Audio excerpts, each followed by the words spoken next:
nous allons pouvoir passer à la dernière question de l'ordre du jour. Il s'agit...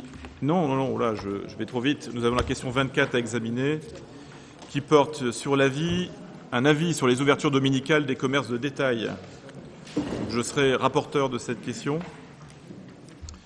Donc, la loi numéro 2015-990 du 6 août 2015 pour la croissance, l'activité et l'égalité des chances économiques, plus connue sous le nom de loi Macron,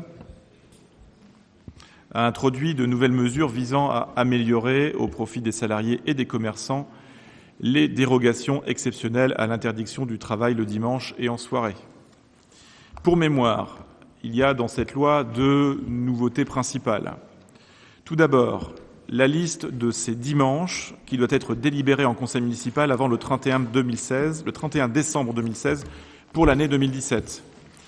Et, autre point, au-delà de 5 dimanches, les autorisations d'ouverture qui sont soumises à l'avis conforme de l'Assemblée délibérante de la communauté de communes dont la commune est membre.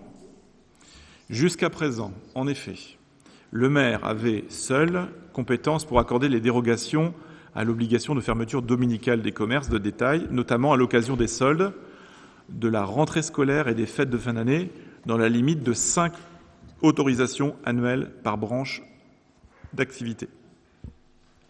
Il est précisé que désormais, seuls les salariés volontaires ayant donné leur accord par écrit à leur employeur peuvent travailler le dimanche. L'avis des syndicats et des organisations d'employeurs est toujours sollicité.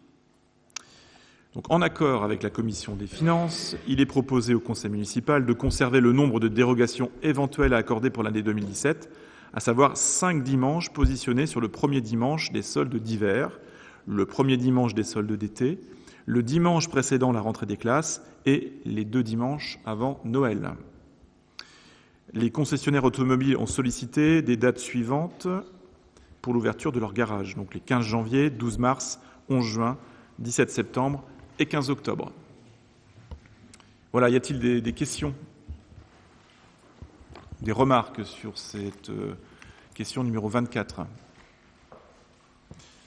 Personne ne souhaite prendre la parole, donc je mets aux voix cette question 24. Y a-t-il des votes contre ? Il y a un vote contre. Et des abstentions ? Aucune. Donc, à la majorité, la question 24 est adoptée.